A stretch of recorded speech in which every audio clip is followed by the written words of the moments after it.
சந்தன முகம், தமிழகத்தின் சரித்திர முகம், எங்கள் இதயதேவம் புரட்சி தலைவி மாண்புமிகு அம்மார்களை வணங்கி நேர்மை அரசியலை நிலைநிறுத்தி எதிர்க்கட்சிகளின் பொய்யர்களை புறம்தள்ளி கபட வேடதாரிகளை நாட்டு மக்களுக்கு அடையாளம் காட்ட தமிழகத்திற்கு வருகை தந்து இந்த மாபெரும் கூட்டத்தில் கலந்து கொண்டு உரையாற்ற இருக்கும் நம்முடைய மாண்புமிகு பாரத பிரதமர் மோடிஜி அவர்களே, தாங்கள் வெற்றி வாகை சூடி தொடர்ந்து பாரத பிரதமராக இந்நாட்டு மக்களுக்கு சேவை புரிந்திட அன்னை மீனாட்சியின் அருள் ஆசியோடு தமிழக மக்கள் சார்பாக அன்புடன் வருக வருக வருக என வரவேற்கின்றோம். இங்கு வருகை புரிந்திருக்கின்ற மாண்புமிகு தமிழ்நாடு முதலமைச்சர் அருமை அண்ணன் திரு எடப்பாடி கே பழனிசாமி அவர்களை, மாண்புமிகு நிதி மற்றும் கப்பல் போக்குவரத்து துறை அமைச்சர் இணையமைச்சர் திரு பொன் ராதாகிருஷ்ணன் அவர்களை, இந்த சிறப்பான கூட்டத்திலே கலந்து கொண்டு சிறப்பித்துக் கொண்டிருக்கின்ற பாட்டாளி மக்கள் கட்சியினுடைய தலைவர் அண்ணன் திரு ஜி கே மணி அவர்களை, தேசிய முற்போக்கு திராவிட கழகத்தினுடைய பொருளாளர் அக்கா திருமதி பிரேமலதா அவர்களை, தமிழக மக்கள் முன்னேற்ற கழகத்தினுடைய தலைவர் திரு ஜான் பாண்டியன் அவர்களை, இங்கு வருகை புரிந்திருக்கின்ற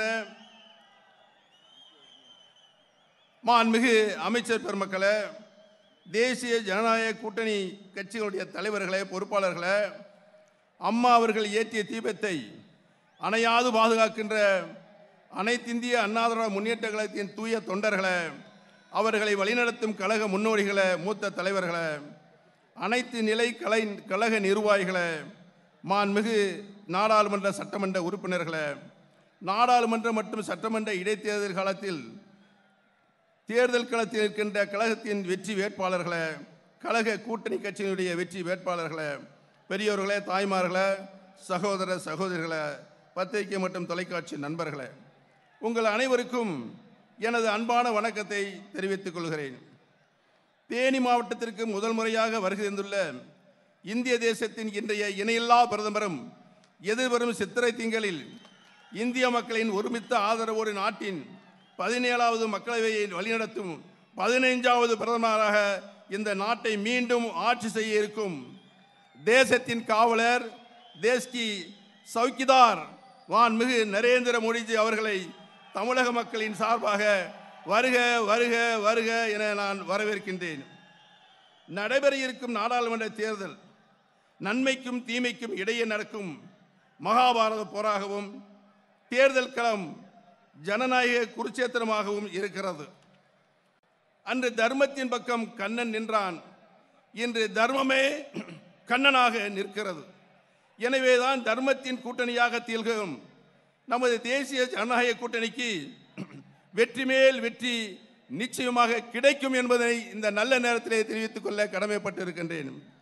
இந்திய விடுதலைக்கு பிறகு உலக நாடுகளால் இவ்வளவு தூரம் உயர்த்தி புகழப்பட்ட முதல் இந்திய பிரதமர் திரு நரேந்திர மோடிஜி அவர்கள். அதே நேரம் மிக கடுமையான சவால்களை எதிர்கொண்டு அவற்றை வெற்றி கண்ட ஒரே பிரதமரும் மாண்புமிகு திரு மோடிஜி அவர்கள்தான்.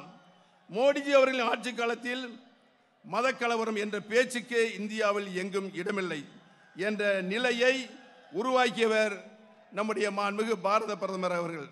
சிறுபான்மையின மக்களின் உண்மையின் நண்பனாக திகழ்ந்த மோடிஜி அவர்கள் இந்நாட்டு மக்கள் மீது தீவிரவாத தாக்குதல் என்பதே இல்லை என்ற பெருமையை அவர் நிரந்தரமாக பெற்று தந்திருக்கிறார்கள். ஒட்டுமொத்தமாக சொல்ல வேண்டுமென்றால் இந்திய அரசின் மீது ஓர் உலகளாவிய கம்பீர பார்வையை மாண்புமிகு நம்முடைய பாரத பிரதமர் அவர்கள் ஆட்சி உருவாக்கி இருக்கிறது. அதனால்தான் இந்த கம்பீர பிரதமரை மீண்டும் தொடர வேண்டும் என்று இந்திய திருநாடு முடிவெடுத்திருக்கின்றது. அதனைத்தான் தமிழ்நாடும் எதிர்வரும் ஏப்ரல் 18ஆம் தேதி நாம் வழிமொழியை இருக்கின்றோம். அதற்கான எடுத்துக்காட்டு தான் இங்கு அலைகடலென இங்கே திரண்டிருக்கும் மக்கள் மாபெரும் கூட்டம். மோடிஜி அவர்களின் தலைமையிலான மத்திய அரசும் மாண்புமிகு அம்மா அவர்களின் தலைமையிலும் அம்மாவின் மறைவுக்கு பின் அம்மா அவர்களின் விசுவாச தொண்டர்களாலும் வழிநடத்தப்படும் மாநில அரசும் மக்கள் நலனை மட்டுமே கருத்தில் கொண்டு செயல்படும் அரசு என்பதை இந்திய மக்களும் தமிழக மக்களும் மிக நன்றாகவே அறிந்து வைத்திருக்கிறார்கள். The honourable prime minister Shri Narendra Modi has been a bold and path-breaking leader of this country. He has started many new initiatives to ensure economic prosperity. Purachi Thalavi Amma have the highest priority to maintaining law and order to make Tamil Nadu the heaven of peace and tranquility, as that is the basis for prosperity and progress.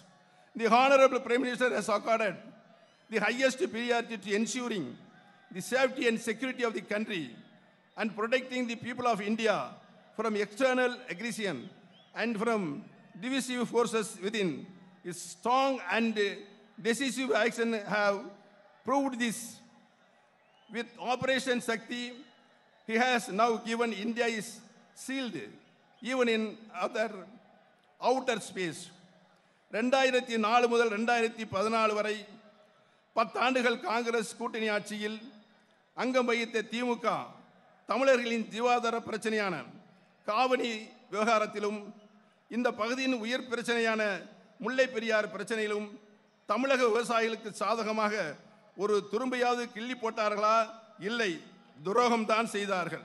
தாங்கள் அங்க வைத்த மத்திய அரசை தட்டி கேட்கும் tempeh திராணியோ திமுகவிடம் இல்லை. தமிழகத்திற்கு ஏராளமான நன்மைகளை மாண்புமிகு அம்மாவுடைய அரசை செய்திருக்கின்றோம், தொடர்ந்தும் செய்து வருகின்றோம். தமிழக மக்களின் கோரிக்கையை ஏற்று தமிழகத்தின் தண்ணீர் தேவையை வெகுவாக ஈடு செய்ய கோதாவரி ஆற்று நீரை கிருஷ்ணா நதி நீரோடு இணைத்து அதனை காவேரியுடன் இணைத்து 60,000 கோடி ரூபாயில் திரு மோடிஜி அவர்களது அரசு மாபெரும் திட்டம் ஒன்றை வகுத்திருக்கிறது. ஆகவே மிக பிரகாசமான எதிர்காலம் தமிழகத்தை நோக்கி காத்திருக்கிறது. மாண்புமிகு அம்மா அவர்களின் வழியில் நாம் ஏற்படுத்தியிருக்கும் கூட்டணி திமுக காங்கிரஸ் இணைந்திருக்கும் கூடா நட்பு கூட்டணியை வேரோடு வீழ்த்தும் என்பதை இந்த நல்ல நேரத்திலே தெரிவித்துக் கொள்ள கடமைப்பட்டிருக்கிறேன். இதனை நிறைவேற்றிட மாண்புமிகு பாரத பிரதமர் திரு நரேந்திர மோடிஜி அவர்களுக்கு தமிழகமும் தமிழக மக்களும் ஒட்டுமொத்தமாக துணை நிற்பார்கள் என்ற உறுதிபட இந்த நல்ல நேரத்திலே தெரிவித்துக் கொள்ள கடமைப்பட்டிருக்கின்றேன். தேனி நாடாளுமன்ற தொகுதியில் போட்டியிடும் திரு ரவீந்திரநாத் குமார் அவர்களின் தேனி நாடாளுமன்ற தொகுதியின் வளர்ச்சிக்கும் தொகுதி மக்களின் நலனுக்கும் தன்னை அர்ப்பணித்து உழைப்பார் என்ற உறுதியை உங்களுக்கு வழங்கி இரட்டை இலை சின்னத்தில் புரட்சி தலைவர் எம்ஜிஆர் புரட்சி தலைவி மாண்புமிகு அம்மாவுடைய வெற்றி சின்னமாம் இரட்டை இலை சின்னத்தில் வாக்களித்து அவரை வெற்றி பெற செய்ய வேண்டி கேட்டுக்கொள்கிறேன். அதேபோல ஆண்டிப்பட்டி சட்டமன்ற தொகுதியில் போட்டியிடும் திரு லோகிராஜன் அவருக்கும், பெரியகுளம் சட்டமன்ற தொகுதியில் போட்டியிடும் திரு மயில்வேல் அவர்களுக்கும், மதுரை நாடாளுமன்ற தொகுதியில் போட்டியிடும் அரமேஸ்வர் ராஜ்ய சத்யன் அவர்களுக்கும் இந்த மாபெரும் கூட்டத்தின் வாயிலாக நாடாளுமன்ற தேர்தலில் போட்டியிடும் கழக வேட்பாளர்களுக்கு இரட்டை இலை சின்னத்திலும், அண்ணன் பாரதிய ஜனதா கட்சியின் வேட்பாளராக போட்டியிடும் பொன்னார் அவர்களுக்கு தாமரை சின்னத்திலும், பாட்டாளி மக்கள் கட்சி வேட்பாளர்களுக்கு மாங்கனி சின்னத்திலும், தேசிய முற்போக்கு திராவிட கழக வேட்பாளர்களுக்கு கொட்டுகிற கொட்டும் முரசு சின்னத்திலும், தமிழ் மாநில காங்கிரஸ் வேட்பாளருக்கு ஆட்டோ ரிக்ஷா சின்னத்திலும், சட்டமன்ற இடைத்தேர்தலில் போட்டியிடும் கழக வேட்பாளர்களுக்கு இரட்டை இலை சின்னத்திலும் வாக்களித்து பெருவாரியான வாக்கு வித்தியாசத்தில் 40 இடங்களில் வெற்றி பெற செய்ய வேண்டுமென உங்களை எல்லாம் அன்போடு கேட்டுக்கொண்டு, நடைபெறுகின்ற நாடாளுமன்ற பொதுத் தேர்தலில் அந்த பொதுத் தேர்தலில் அகில இந்திய ரீதியில் 351க்கும் மேற்பட்ட நாடாளுமன்ற தொகுதிகளில் உறுதியாக வெற்றி வாகை சூட இருக்கும் மாண்புமிகு பாரத பிரதமர் திரு நரேந்திர மோடிஜி அவர்களை மீண்டும் வருக வருக வருக என வரவேற்று நன்றி கூறி அமைகிறேன். நன்றி, வணக்கம். எழுச்சி உரை ஆற்றியிருக்கிற மாண்புமிகு துணை முதல்வர்